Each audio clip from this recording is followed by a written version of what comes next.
جی ناظرین، بریک کے بعد آپ کو خوش آمدید کہتے ہیں۔ 5 جنوری 1949 اقوام متحدہ نے کشمیری عوام کو استصواب رائے کا حق دینے کے لیے قرارداد منظور کی، لیکن آج تک کشمیری اپنے اس بنیادی حق سے محروم ہیں۔ باقی ہم دیکھتے ہیں ڈارفر کا مسئلہ ہو یا کوئی اور پرابلم ہو، قرارداد جب UN کی آتی ہے اس پر عمل درآمد فوری ہوتا ہوا نظر آتا ہے، لیکن کشمیری عوام اپنے بنیادی حق سے کیوں محروم رکھے گئے ہیں، یہ ہے آج کا سوال۔ اور آج کشمیری عوام یوم حق خود ارادیت منا بھی رہے ہیں، اور یہ سب کشمیری عوام کو کیوں محروم رکھا گیا ان کے بنیادی حق سے؟ دیکھیں، بنیادی طور پر تو 1948 کی 49 کی قرارداد ہے، 5 جنوری کی اقوام متحدہ کی، اور یہ ایک یونینمس قرارداد ہے جو کہ بڑی کم ہوتی ہیں یونینمس قراردادیں، اور اس کے اندر باقاعدہ پلیبسائٹ کا کہا گیا تھا کہ آپ کشمیری جو ہیں ان کو حق خود ارادیت جو ملنا چاہیے، اپنا رائٹ ملنا چاہیے۔ اور اس کے بعد ہوا یہ کہ پاکستان اور انڈیا جو ہے وہ دونوں نے اپنی فوجوں کو زیادہ مضبوط کرنا شروع کیا، اور بارڈر جو ہے اس کو بہت سٹیبلائز کرنا شروع کیا، اور انڈیا کی کوشش تھی کہ اس کو مکمل طور پہ ایک انٹرنیشنل باؤنڈری کے طور پہ ایکسیپٹ کر لیا جائے۔ اس کے بعد جو ہماری 65 کی جو وار ہوئی ہے، اس کے بعد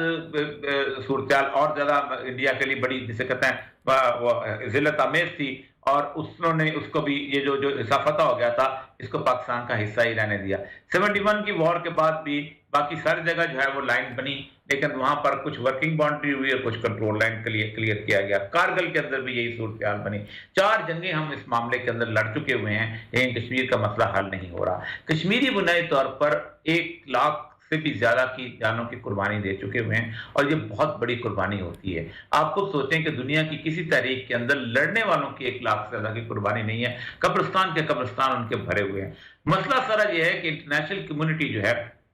وہ کسی طور پر بھی انڈیا کو ناراض کرنا نہیں چاہتی، شروع دن سے اس کو ایک بگر مارکیٹ کے طور پہ لیتے ہیں، اور یہ اکنامک زون ہے اور اکنامک ورلڈ ہے اور معاشیات کی دنیا ہے، اس لیے انڈیا کے ساتھ ان کا تعلق جو ہے وہ بہت مضبوط رہا ہے۔ حالانکہ آپ سوچیں کہ انڈیا جو ہے روس کی جھولی میں ہوتا تھا، اس کے باوجود بھی امریکہ نے اس کو سپورٹ کیا۔ 65 کی جو جنگ تھی اس کے اندر امریکہ نے ہمارے ساتھ معاہدے میں تھا، ہم سیٹو اور سینٹو کے رکن تھے، لیکن اس کے باوجود ہماری آرم سپلائی بند کر دی گئی، اور کہا گیا کہ ہم نے تمہیں بھارت سے لڑنے کے لیے اسلحہ نہیں دیتے تھے، ہم تو تمہیں اسلحہ دیتے تھے تاکہ تم روس کے خلاف۔ اچھا، اور یہ سب شملہ معاہدے کے بعد اس قرارداد کی حیثیت کے اوپر کوئی اثر پڑا؟ انٹرنیشنل قرارداد کبھی بھی بائی لیٹرل قرارداد کے زیر اثر نہیں ہوتی۔ بائی لیٹرل قرارداد جو ہوتی ہے یہ بیسیکلی 2 ملک آپس میں طے کرتے ہیں، 2 ملک آپس میں طے کرتے ہیں کہ ہم نے 2 لاکھ بندوں کو قتل کرنا ہے، تو کیا یہ قرارداد افیکٹو ہو جائے گی؟ 2 لاکھ کہتے ہیں کہ ہم نے جمہوریت نہیں کرنی، لوگوں کو رائے نہیں دینی، لوگ 2 لاکھ 2 ملک بیٹھ کے کہتے ہیں کہ ہم نے فلاں علاقہ جو ہے اس کو قبضہ کر کے وہاں سے انسانوں کو نکال دینا ہے، تو کیا اس طرح افیکٹ نہیں؟ ایک انٹرنیشنل قرارداد جو ہے یہ چارٹر آف فنڈامنٹل رائٹس کے تحت اقوام متحدہ دیتی ہے، تو انٹرنیشنل چارٹر جو ہے آلویز اس سے زیادہ سپریم ہوتا ہے۔ اصل میں ان دونوں میں علاقائی تنازعات کی بات نہیں تھی، بیسیکلی اس کے اندر ایک تیسرا فریق ہے جو اقوام متحدہ کا، اور وہ ہے کشمیری۔ یہ قرارداد 2 ملکوں کے درمیان نہیں ہوئی، یہ بنیادی طور پر کشمیریوں کے اوپر ہوئی ہے۔ یہ نہیں کہا گیا کہ پاکستان یہ کرے یا انڈیا یہ کرے، یہ ٹوٹلی کشمیر کے بارے میں قرارداد ہے کہ کشمیریوں کو حق خود ارادیت کے لیے پلیبسائٹ یعنی رائے شماری کا حق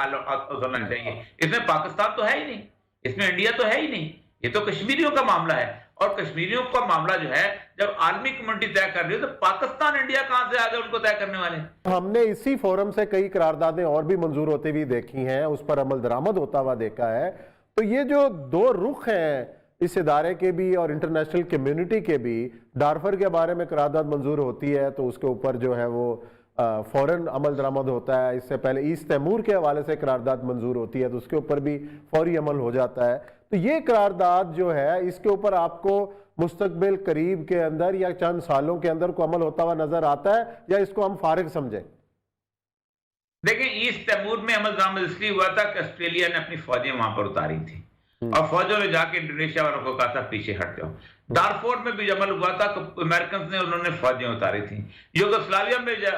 جب عمل درآمد ہوا تھا تو یوگوسلاویا میں امریکہ نے باقاعدہ سربیا پہ بمباری کی تھی، باقاعدہ یوگوسلاویا کا ہیڈ کوارٹر تباہ برباد کیا تھا، تب جا کے سربیا پہ مسئلہ سارا یہ ہے کہ امن کے لیے اقوام متحدہ کا ڈبیٹنگ کلب نہیں، ایک فورس چاہیے۔ کاش مسلم امہ جو ہے آج اکٹھی ہو کے اس کی ایک یونیفائنگ فورس بن چکی ہوتی، جیسے کہ